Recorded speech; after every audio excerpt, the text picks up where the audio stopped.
I'm really excited about this presentation today. My name is Anne-Marie Rosland. I'm a VA primary care physician and a health services researcher and PI of the CO-IMPACT study we'll talk about today. I'm here with Dr. Denise Deverts, who has a PhD in health psychology and is a part of the CO-IMPACT team, and also Dr. Monica DiNardo, advanced nurse diabetes practitioner and researcher. We're all based at the VA Pittsburgh CHIRP Research Center, and Dr. Deverts and I run the Caring for Complex Chronic Conditions Research Center at University of Pittsburgh. Today, we're sharing our VA CO-IMPACT study program, trial, and toolkit, all designed to engage veterans, family supporters in their diabetes management and healthcare. The study and related dissemination efforts have been primarily funded by VA HSR&D, with additional support from the Michigan Center for Diabetes Translation and Research, the VA Office of Primary Care Analytic Team, and the VA Ann Arbor, where this study was originally developed. The work you see here has been a group effort over the years from the outstanding team that you see listed here. So in this seminar, we'll talk about why healthcare systems would want to focus on family supporters in diabetes and other chronic condition care. And as a note, throughout our study, we use the term care partners for veteran supporters because it's inclusive and emphasizes the aspect of partnering with patients and their healthcare team. And throughout our seminar, when you see the terms family or family supporter or care partner, know that these include all types of blood and non-blood relatives and also close friends and neighbors. So after laying this groundwork, we'll describe our CO-IMPACT program and the results of its randomized trial in the VA. Then we're going to show some qualitative feedback directly from our participants that gave us insights into how they use the program and how we can best use it in the future. And finally, we'll describe our strategies to disseminate tools and best practices developed by CO-IMPACT, including downloadable toolkits for clinicians and veterans. So we want to start with a poll to get a sense of our audience today. I've just opened that poll. The question being, what is your primary role in VA? Answer options: clinical or patient care, caregiver support, operations or administrative, research, student/trainee, and other. And if other is your choice, you can go ahead and send that information in the chat, and if I get it in time, I'll read it to our presenters. People are making their choices and sending in their choices rapidly.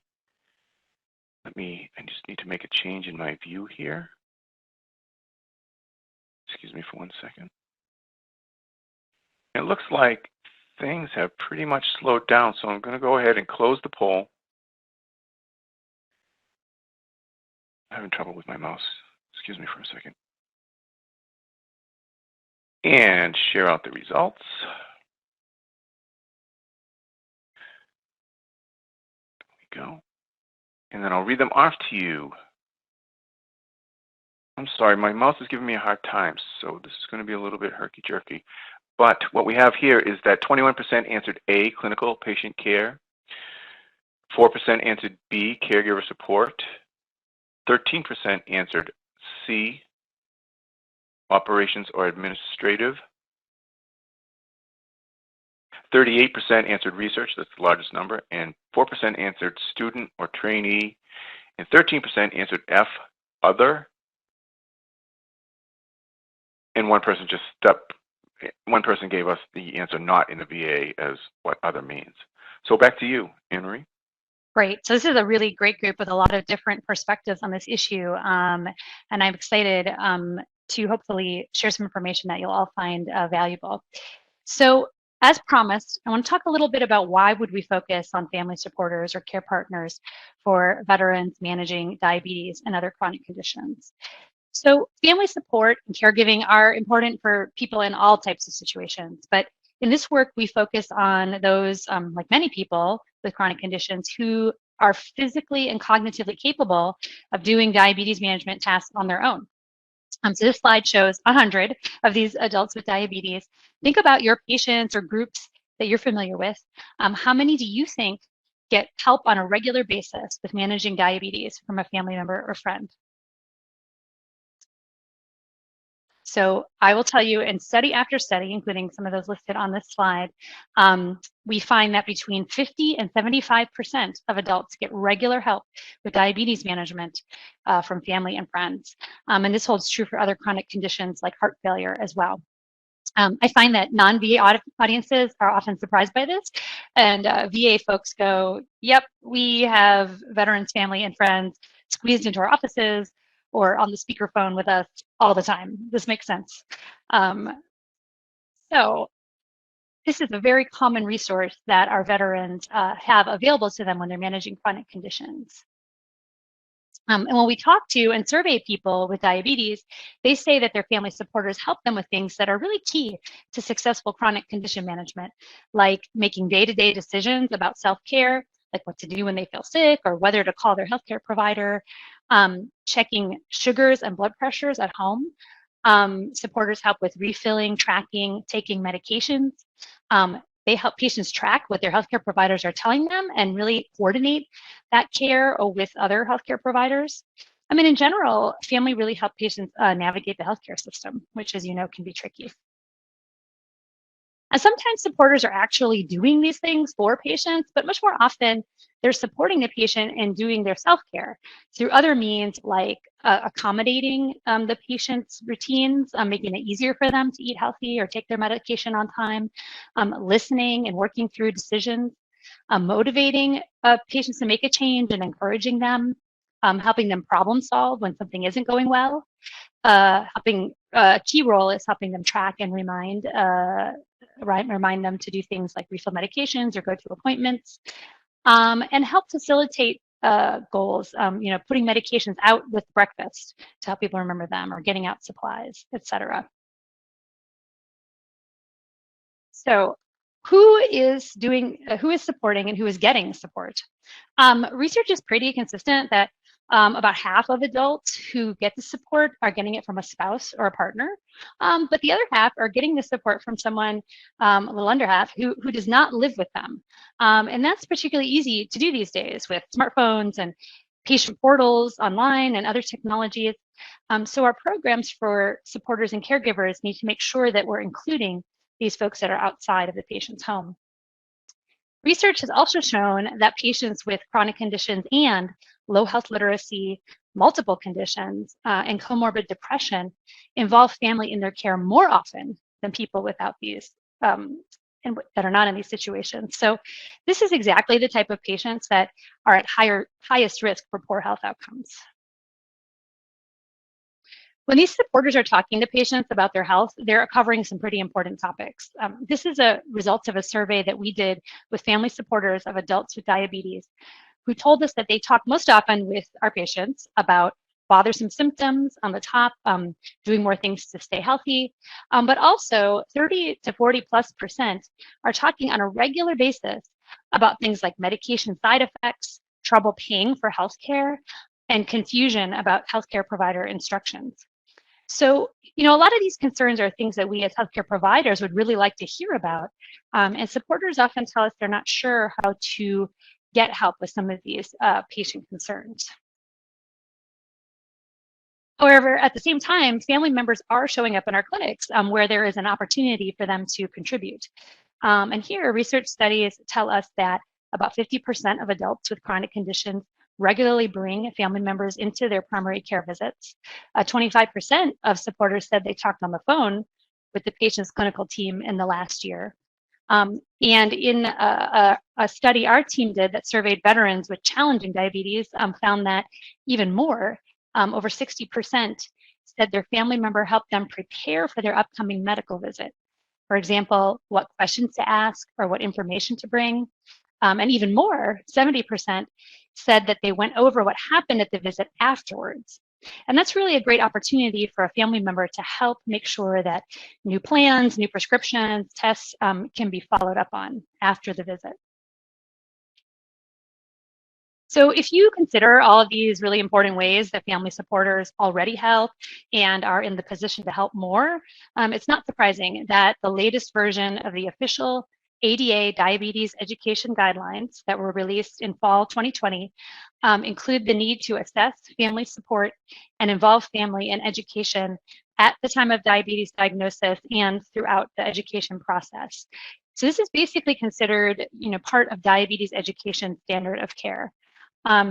And so, if we as a healthcare system want to take action on this, how do we put that into place? Oh, computer, here we go. So when we designed our CO-IMPACT program, which I'm about to show you, we first went straight to the veterans and their supporters or care partners. And in surveys and interviews, they told us that care partners need these things to be better supporters. General information about diabetes is always helpful. That's not surprising. But care partners emphasized that they wanted more information specifically about the patient they're supporting. What's happening with their diabetes? What medications are they prescribed? Care partners wanted to feel more confident, helping with things that feel more skilled, like using meters and monitors, or dealing with different doses of medications. A really big need is ways to encourage the patient to make healthy behavior changes in a way that is motivating and positive, and doesn't devolve into things that can get in the way, like arguing and nagging. And finally, care partners wanted a clear way to communicate what they were seeing at home and their questions to the patient, and their questions to the patient's healthcare team, and help the patient do the same thing. So that's a lot of great ideas about how the healthcare system could support care partners in helping patients. And we designed our CO-IMPACT program to address these needs. CO-IMPACT stands for Caring Others, Increasing Engagement in PACT.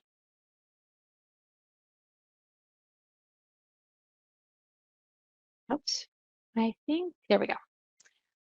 We designed the CO-IMPACT program with these key overall principles. We wanted our program to ultimately result in the patient taking the lead, becoming more activated and engaged in their healthcare.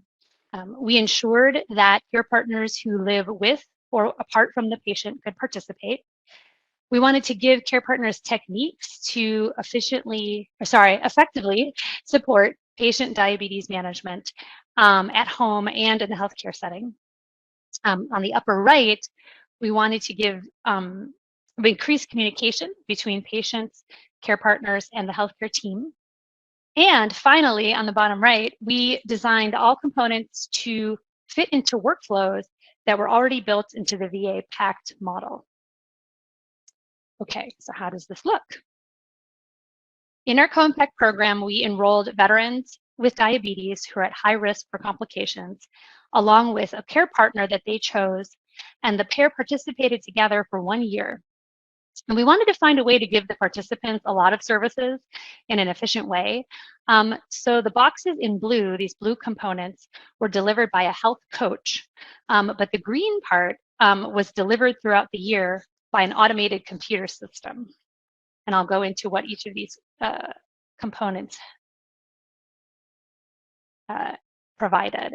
So this initial session set the stage as a live session. This was done either in person or virtually, and the health coach gave the patient and care partner a bunch of information. They told them in the dark blue box about the veterans' diabetes complication risks and the veterans' specific diabetes regimen, what they're prescribed, et cetera. They then talked about how care partners could play helpful roles in goal setting for healthy behavior change, and some of those positive communication skills, essentially an extremely light version of some motivational interviewing techniques. And then the final part reviewed with the pair who is on the patient's PACT team and what roles they play, and how the care partner and patient could work together to actively participate during healthcare visits. So we covered a lot of information in about an hour to an hour and a half, which really kicked things off. And they got a handbook and a corresponding website to refer to with this same information.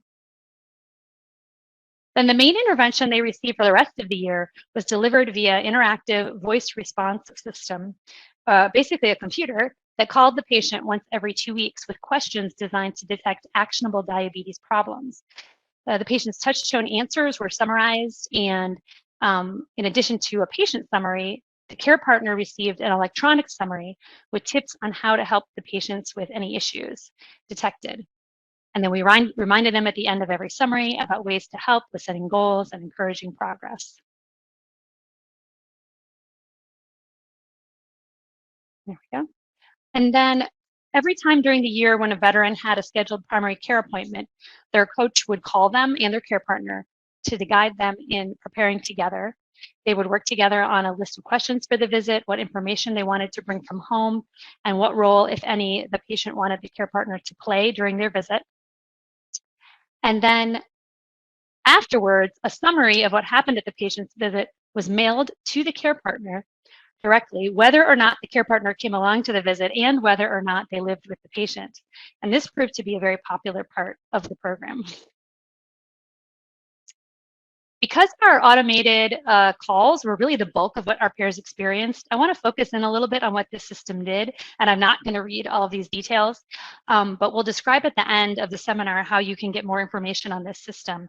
The idea and the system of monitoring patients with automated calls was developed and used extensively in the VA by one of my close colleagues and mentors, John Pate, and has been used with VA patients with diabetes and heart failure and depression, and even people discharged from the hospital. So in our study, we really wanted our script to focus on things related to diabetes that clinicians would want patients to take action on, things like running out of medication. So in general, we asked questions about sick days, high and low sugars in the orange, blood pressure, high and low blood pressure in the green, a lot of questions about medications. And then briefly, we touched on readiness to quit smoking if that applied to them and new foot problems.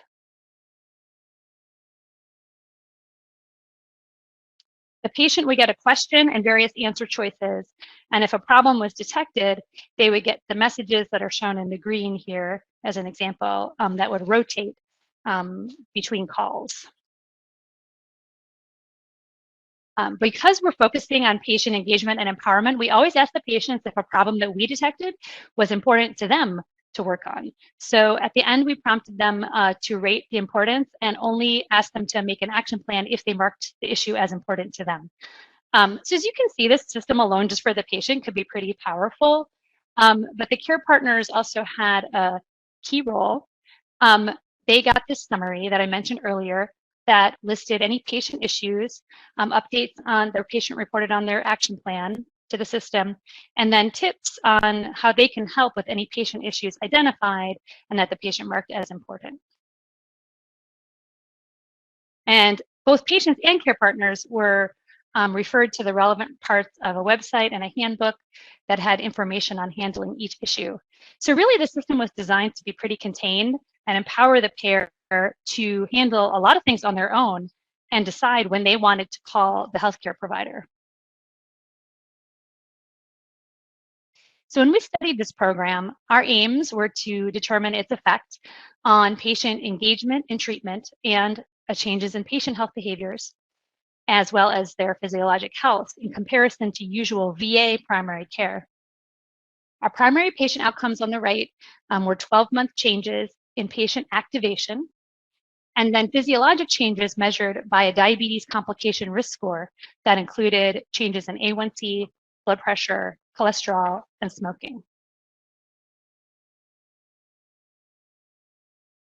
We aim to recruit 240 pairs of patients with a care partner, and both patients and partners were surveyed at baseline, 6 months, and 12 months.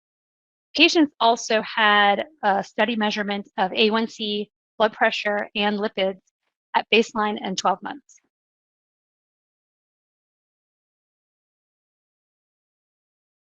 Our main inclusion criteria for patients in the bold type here is that they had diabetes and either high A1C above 8% or poor blood pressure control, average systolic pressure over the last few months of 160 with a last systolic pressure of 150. They had to be an active primary care user with their diabetes managed by their PCP and not need help with basic activities of daily living or cognitive impairment. And our criteria for care partners on the right was pretty loose. They had to already talk with the veteran at least twice per month about their health or healthcare. the big thing is the veteran had to want them to be more involved in their care and share information with them. They could live either in the same or a different household, and they could not be receiving pay for taking care of the patient. Okay. I'm having a tough time. There we go. We did enroll 239 dyads who were randomized to our program versus usual care. And this chart shows their flow through the study. Overall, we had really great retention in the study. And at the very bottom, you can see that among all patients enrolled, we had at 12 months, 94 to 97% completion of 12-month surveys with our main PAM outcome measure. And overall, about 90% of physiologic data collection. Among our enrolled patients, their average age was in the low 60s. We had very few women veterans enroll. Most of our patients were white and not Latino or Hispanic. And if you skip down, about half used insulin at baseline before they were in the program. And right below that, the average time that people had diabetes was over a decade. And baseline A1C was around 8.5 between the two arms. For our care partners, about 60% were spouses or partners, with friends, adult children, other relatives making up the rest. About 70% lived with the patient, and we stratified randomization based on this, so it ended up nice and even across the arms. And then on the very bottom, you can see that about 20% of our care partners also had diabetes themselves. We had very high engagement in our program sessions and components for those in the CO-IMPACT arm, including on the mid-right here, an average of 77% of IVR calls completed over the entire 12 months. And I might not have mentioned earlier that the IVR system called the patients every other week, so once every 2 weeks for 12 months. So that is a really nice rate of completion when compared to other studies of similar automated programs. 80% of our patients on the left had at least one of those visit prep calls. So here are our main results. These charts show the results of adjusted intention to treat models, meaning if the participant was randomized at the beginning, they were included in this analysis. We did see significantly larger improvement in our main patient activation outcome in our intervention group in green compared to our usual care group in blue. Our intervention group improved their PAM activation scores by an average of 3.7 points. An increase of about 4 points on the PAM is typically considered clinically significant, although some research has argued that smaller changes also have impacts on health. However, when we looked at our cardiac risk score, there was essentially no change, a tiny uptick in the intervention group and a downtick in usual care, which were very small changes and not statistically significant. But when we broke that down into the components of the score, we saw something interesting. So the usual care group in blue had an average A1C decrease of 0.25%, although in the end, this was not a statistically significant difference between with the intervention group. So, I mean, this is not surprising. VA primary care is well documented to deliver very high quality diabetes care, and they did a great job here with our participants. But then when we look at blood pressure, the intervention group had a larger decrease of 6 points in systolic blood pressure on average, although again, not quite statistically significant difference between that and the usual care. So if you think back to our overall score, essentially the changes in A1C and the changes in blood pressure canceled each other out, and it appeared overall like there was no difference, or there was no difference between groups in their complication risk. Now, what about the care partners? This chart shows the odds that patients reported that their care partner took on a diabetes support role more often at the end of the study versus the beginning in the intervention compared to usual care. So in other words, a dot further to the right meant that the intervention group was more likely to report an increase in this role. And if this confidence interval bar does not cross the black line at 1, it's statistically significantly different than usual care. So you can see that care partner involvement in helping patients remember to go to appointments, review home testing results and do home testing, helping patients access My Healthy Vet online portal, and doing things with medications like refilling them. All that involvement increased more in our co-impact group than in usual care. Other roles like helping with healthy eating and exercise did not change more in one group versus the other, although help with this was pretty high at baseline. We measured several other secondary outcomes, and I'm showing some key ones here. 94% of veterans and 83% of their care partners said that they thought the program helped the veteran improve their diabetes management, those who were in the program. Veterans in the program said that were saying that they were satisfied with VA support for their care partner in the intervention group rose from 53% at the beginning to 84% at the end. Patients reporting that their care partner used this positive communication, technically called autonomy support on our survey scales, that positive communication increased more in co-impact than in usual care. And patient self-efficacy, or their confidence that they could care for their diabetes, increased more in co-impact versus usual care. Patients also reported bigger increases in healthy eating in the intervention arm than in usual care, but there were no differences between groups in other self-management behaviors or in diabetes distress levels. So in summary, things essential to and tied to successful diabetes management, like patient activation, self-efficacy, improved more in co-impact than usual care, but we did not see differences in our physiologic measures. Care partner involvement in key tasks and use of these effective communication techniques improved more in co-impact than the usual care group. And dyads in this program really participated at very high levels over 1 year, and they were highly satisfied with the program. Our limitations did include that we had a relatively low intensity focus on care partners. We didn't do a lot directly with them, but we saw benefits to fundamental veteran and care partner diabetes management roles from a high user satisfaction and low person power intervention. And what we'll talk about next, later in our seminar, is that components of the intervention can be used in various education and care settings. And we do have an ongoing NIH-funded study that draws on these lessons and is testing a more intensive direct intervention with family in a different setting. Now I will turn it over to Dr. Deverts. Thank you, Anne-Marie. In addition to the quantitative data that Anne-Marie just discussed, we also collected some qualitative feedback from our veterans and care partners.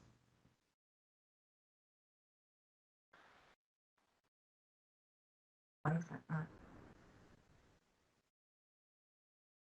Does Denise have control over the slides? That's the question. I think I still have control. No, Denise has control. I do. Oh, okay. Okay. Why is it not checking? If you click into there you go. Okay. While often more cumbersome to collect, participant comments can provide us with insights that cannot be captured through quantitative data alone. In our case, we had two goals in mind when asking participants for their feedback. First, we hope to be able to discern how participants' lived experience of the intervention might have resulted in our having the positive impact suggested by our quantitative findings, or why the intervention had no impact on A1C. Second, we hope that participants' comments and suggestions could help us improve future use of co-impact tools, or in the future, design of future studies. Now that I've explained to you why we collected participant feedback, I'll describe for you how we collected it.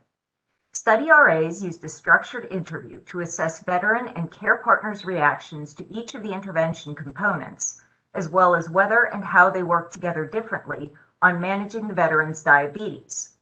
The interview questions had a two-part structure: a closed-ended inquiry followed by an open-ended probe for more detailed information. For this presentation, we reviewed the comments and categorized them using structured themes. I've listed some of the categories here: overall valence, or whether the comment was generally positive, negative, or neutral; whether the comment contained a suggestion on how to improve the intervention, and whether the comment described any changes to the veteran or care partner's behavior with respect to diabetes management. After categorizing the comments, we applied emergent themes related to patient activation and care partner role change. The next two slides demonstrate how the participants' comments elaborate upon the quantitative findings presented earlier. Two of our veteran findings was that they showed increases in activation and goal setting over 12 months. For the top set of quotes, notice the strong language used by the veterans, suggesting activation and engagement with their care. It made me more aggressive toward what I eat and exercise. Helped to keep me in charge. A regular reminder that I am in charge of my health. The calls kept me motivated to stay on my regimen. In the bottom set of quotes, veterans comment explicitly about the influence of CO-IMPACT on their goal-setting behaviors.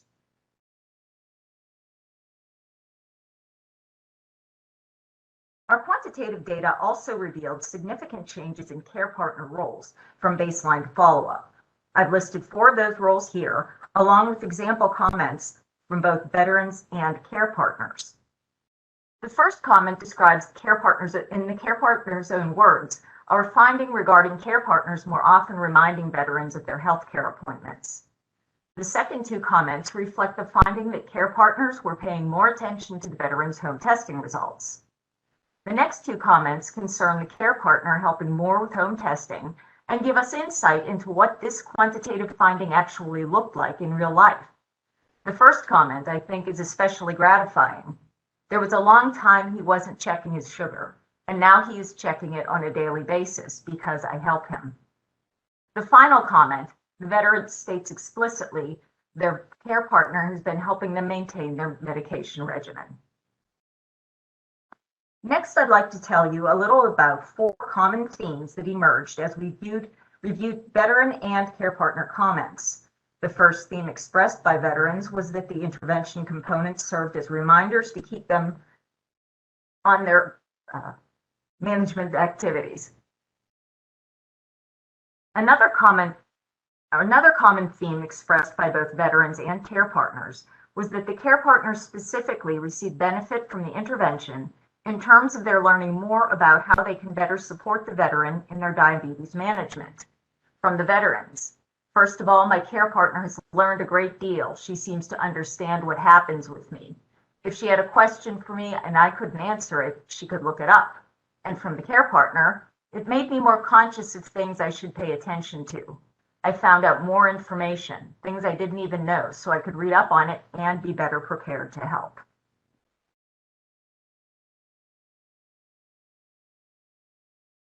A third common theme that emerged from these data was that the intervention prompted veterans and their care partners to talk more about the veterans' diabetes. This slide displays just a few of the many comments about increased discussion of diabetes. Beforehand, my care partner and I didn't talk as much about my diabetes, but as we had specific coaching, it helped us talk about it every night. And from the care partner, I talked to him more about his food intake and things that we didn't discuss before. It helped me learn how to talk to him about different things. I particularly like these 2 care partner comments because they demonstrate that it wasn't just the frequency of discussing diabetes that improved, but the quality and content of those conversations as well. The last common theme I'll describe was that the intervention encouraged veterans and care partners to approach the veterans' diabetes management as a team. She knew what my appointment was and saw what my sugar levels and cholesterol levels were, so we could work together on eating better. And from the care partner, it helped me remember that he had an appointment which would allow me to help him plan and ask certain questions to the doctor. One detail I'd like to point out is that common to this slide and the 3 preceding it is that the comments were made about multiple components of the CO-IMPACT intervention.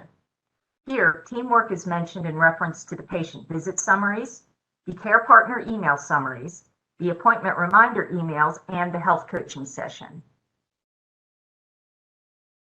As I mentioned at the beginning of my presentation, we also tried to identify comments that contained suggestions for improving the intervention. And with these comments as well, we were able to identify some common themes. For example, some veterans expressed a desire for more information. Several participants also commented on the IVR calls. Overall, veterans and care partners thought the calls were helpful. However, as you can see here, there was a subset who voiced a preference for receiving live calls from people rather than automated calls. Care partners offered suggestions too, but not very many. I think these three may have been the only suggestions that we identified. From the top two comments, you can see that similar to veterans, care partners wanted more information. As you can see from the third comment on the slide, one care partner specified that they wanted to receive the same kind of feedback that the veteran did. Just to wrap up, I'd like to share some of the conclusions we've drawn from these data so far. First, participant comments give us insight into veterans and care partners' lived experience of co-impact. Second, examination of comments reveals overarching themes that may explain how co-impact influenced veteran outcomes. And finally, common themes emerged from comments on multiple co-impact components, suggesting unique value for each one.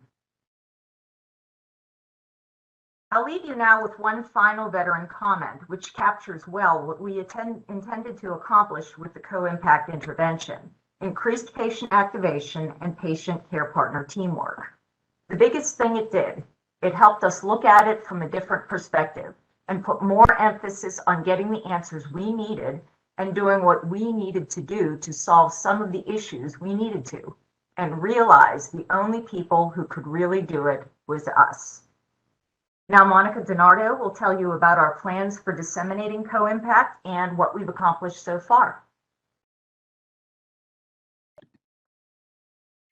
Thank you, Denise and Anne-Marie. I'd now like to just briefly go over some of the dissemination efforts for the co-impact study. As with any clinical trial, it is really a responsibility of the research team to disseminate findings and the contribution to science, especially in an implementation study like co-impact with such a strongly developed and detailed implementation. We felt that it was really strong to get the word out. It was really important. Dr. Rosland and her team felt so much so that this was important that they applied for and were granted a cost extension to their original merit award so that they can focus specifically on dissemination in funding year 21. So with this extension came a new specific aim that was added to the original specific aims of the study. And this aim included disseminating the full co-impact program in total and as standalone components to VA sites, primary care teams, and directly to patients and care partners, both within the VA and in the general public. Another goal was to work with organizational partners to develop a pragmatic strategy for wider dissemination within VA. So these strategies for dissemination really included taking the strongly rooted co-impact program and expanding its reach to include patients and care partners and healthcare systems and provider networks, as I mentioned. One way of doing this was to adapt the co-impact study website and handbook for the public on a new website that was accessible, that was widely accessible. But in addition to these two strategies, we also felt that it was important to work toward adapting technology to facilitate not only automated calls like the IVR calls, but the exchange of information for veterans using their connected personal devices, such as smartphones, iPads, and PCs, to connect with their healthcare providers and health systems. So examples of operational partners to which we've already reached out and are collaborating is the VA Dole Caregiving Research Center, in which Dr. Rosland presented the research similar in a seminar similar to today's. and also information is available to their members on the listserv. Our two primary partners, the original partners, the VA Office of Social Work Caregiving Support Program and the VA Office of Primary Care, continues to collaborate with the research team to find new ways to provide to integrate the CO-IMPACT program into their existing processes. One example of this that we're really looking forward to is that the CO-IMPACT Toolkit will soon be available on the Rivet High Risk Veterans Tool SharePoint for use by veterans widely. Some non-VA outreach efforts had involved a podcast, which Dr. Rosland recently did with the Association of Diabetes Care and Education Specialists. Actually, it just went live yesterday, and if you access the website that you see below, you can listen to that as well if you are interested in a more casual conversation about the application of CO-IMPACT. And then the Ohio Health Virtual Diabetes Self-Management classes. The Ohio Health is a nonprofit organization that is integrating PDF versions of the standalone components within their diabetes self-management classes. So this is all very exciting stuff, and we feel it's a great start.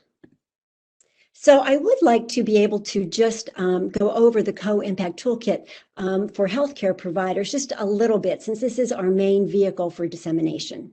So again, this diagram is familiar to you from earlier in the talk, from Dr. Rosland's talk. And just to mention that, again, we are targeting the specific components of CO-IMPACT, such as the intro section, visit prep, and the check-in calls with specified and very detailed tools, including slide decks, scripts, email examples, and so forth, to be able to really prepare healthcare professionals to implement this program and to provide their patients with PDFs of any of the tools that they feel are appropriate.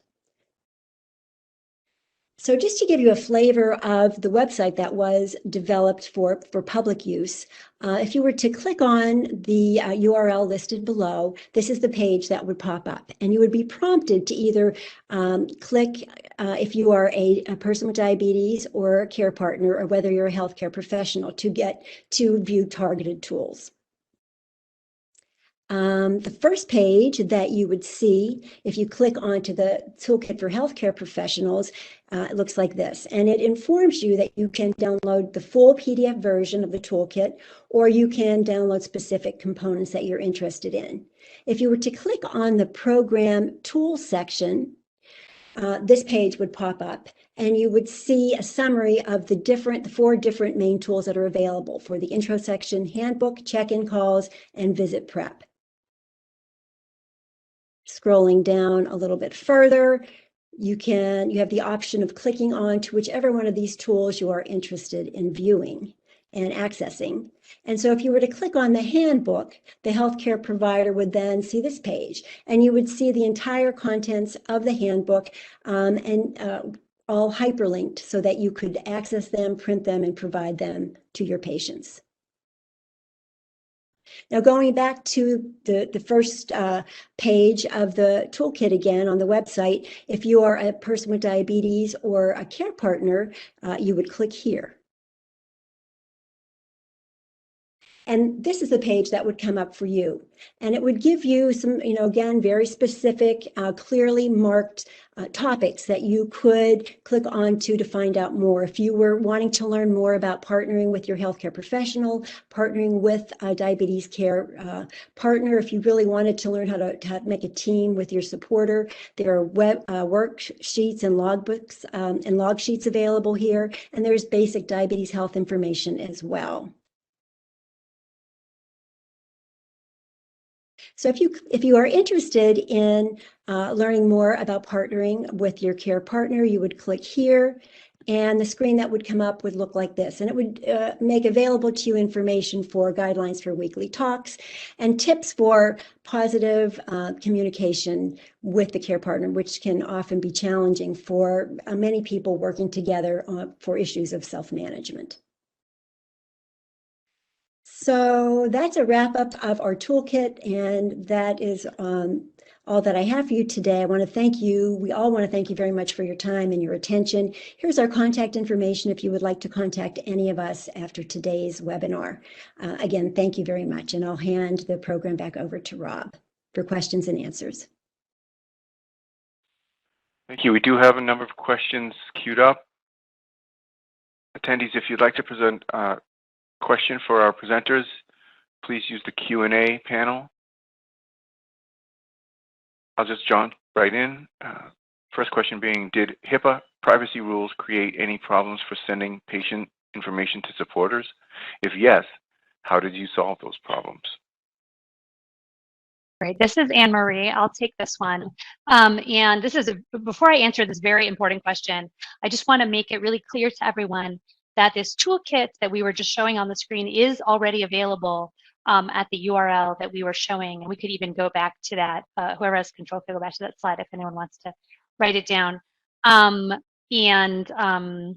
You know, we have broken basically all of our sessions and materials into bite size, as Monica showed you, pieces that you can use in lots of different situations, whether you're, you know, meeting with a patient or conducting a class, or just, you know, someone wanting to get ready for your own doctor's appointment and work together with your family on that. So, so we're really hoping folks will check this out.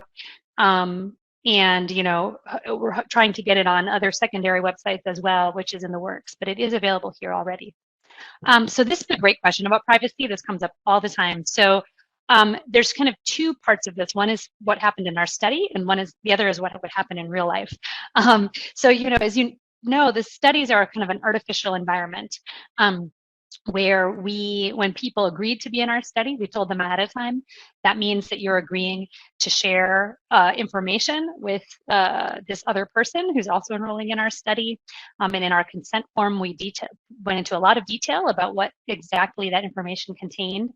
And of course, we told them that at any point they could ask us to stop sharing information, and we would do that. No one did do that. We also did kind of artificially remove some information that wasn't related to diabetes and may have been sensitive. You know, urologic issues, or that's the first one that came to mind for some reason, but you can imagine, you know, there's things that people might feel like are personal and really don't have much to do with their diabetes care. So that's how we handled it in the study. You know, I would say in real life, those of us working with patients can do kind of a light version of this and really just ask folks, you know, I think the first thing is, you know, is there someone involved in your healthcare, or someone who you'd like to be more involved in your healthcare? Document that. That can be as simple as writing it in a note. And then, is it okay if I share some of your diabetes or whatever it is information with them? And, you know, I think if I could get up on a soapbox for about 15 seconds, I think sometimes we are prone to overinterpret HIPAA, and obviously healthcare systems have their own privacy rules, but the original law doesn't prevent us from sharing information as long as the patient gives us verbal okay. And so I think it's just really helpful. People feel better if they kind of write that in their note, but that's really all we technically need to do according to the law. And if I could design I think the next versions of electronic medical records are going to make this easier, have easy ways to document who is involved with the patient's healthcare, ideally have checkboxes, what type of information is it okay to share with this person? That would really go a long way, and I think to helping us all feel more comfortable sharing certain types of information with certain people. Thank you. The next question up, this person asks, how did you achieve such a high response rate with IVR surveys? Were participants told ahead of time to expect this? That is a great question, because as people probably know, if you just send out a survey or email people a survey out of the blue, typical response rates are something like 30, 40%. So in this case, again, it was sort of an artificial situation with the study, like the questionnaire expected. When participants signed up at the beginning, we told them, yes, we are going to be reaching out to you in 6 months and 12 months. And we had study staff, who would call folks multiple times until, and did their best to try to get as many people as possible to answer the survey. We still were really happy about that response rate, which is even higher than a lot of research studies are able to achieve. Thank you. Next up. Did your intervention address hypoglycemia, and did you assess frequency of hypoglycemia? Even if there was no change in A1C, perhaps there could have been a reduction in hypoglycemia. And then in parentheses, this person writes, patients and caregivers in particular are concerned this outcome. That is a really good question. And I'm sorry, I'm dominating here, but we didn't mention earlier that I am the one person of the three of us that has the most history with this study. So I'm going to keep jumping in, but hopefully my co-presenters will unmute if they have something to add. I want to say something really quick about the last topic. So we're talking about high response rate, and it would be remiss of me not to add. So a lot of studies show that when a participant participates with a family member, they are more highly retained in research studies and respond more to surveys. So that is also something that we had in our favor. Is that you can imagine I'm getting called to answer a survey, I don't answer, and then my care partner who's participating with me gets a call. And they say to me, hey, how come you didn't answer your survey? And they kind of encourage each other to participate. So I think that is also something that helped us get those high rates. So for hypoglycemia, this is a really important issue, safety, quality of life issue for people with diabetes. We did ask people in their surveys how often they had experienced different levels of hypoglycemia. And we didn't really see much change over time in that, or difference between the two groups.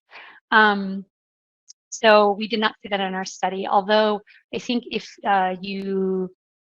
we did not look specifically at those people who used insulin or might be at higher risk. I love that somebody asked this question, because I think an area with great potential for involving family members is safety issues in general.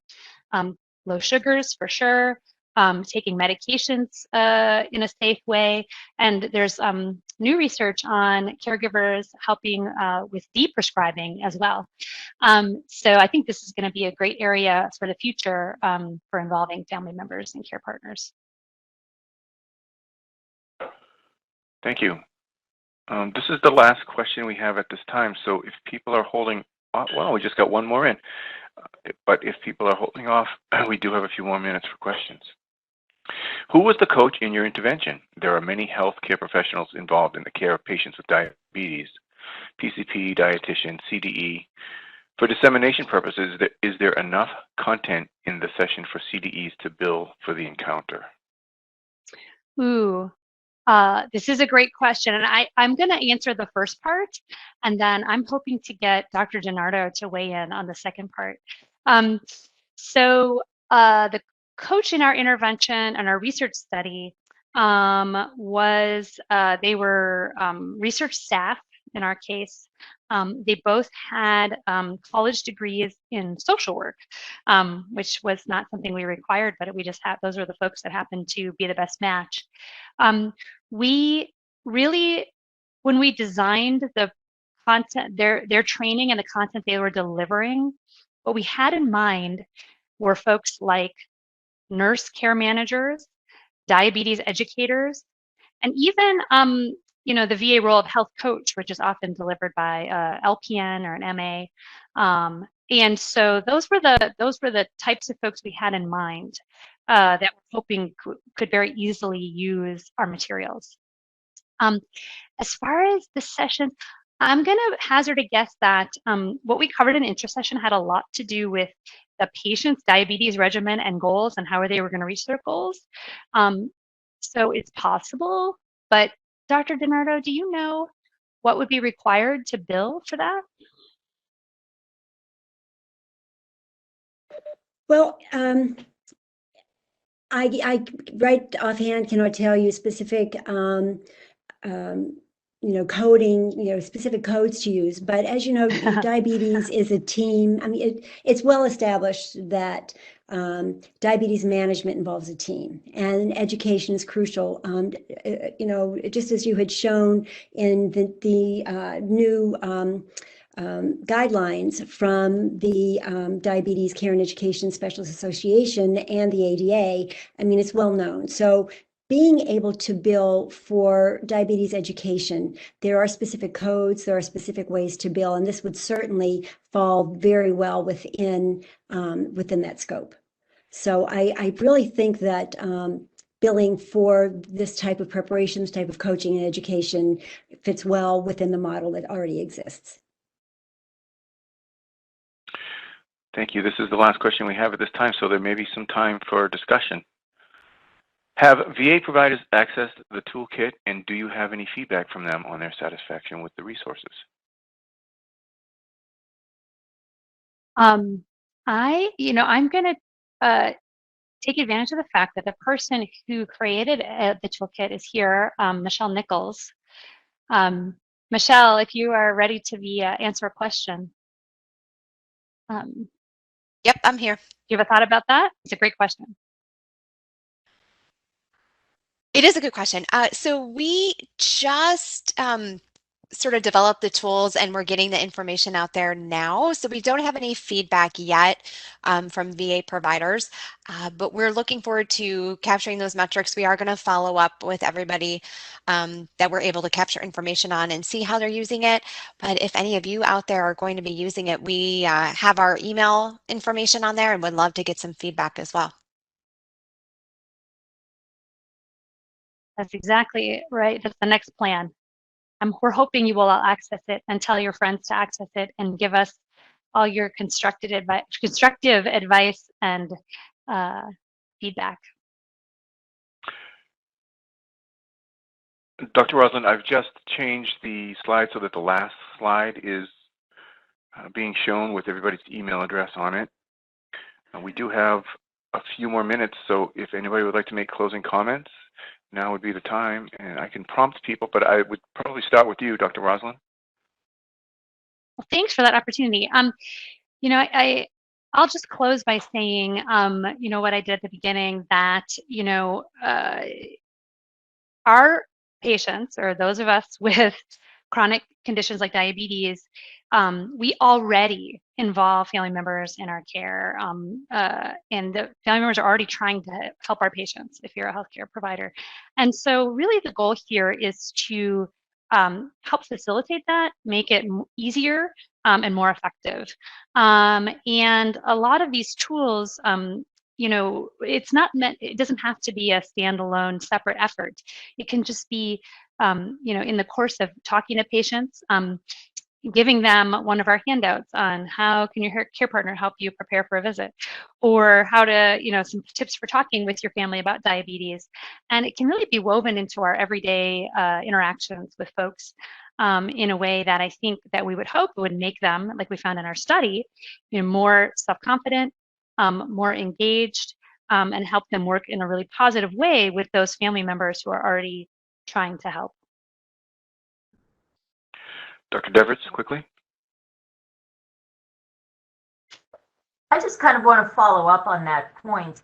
I think a lot of our qualitative data actually showed that the patients are very interested in having their family members or their friends help them with their diabetes management.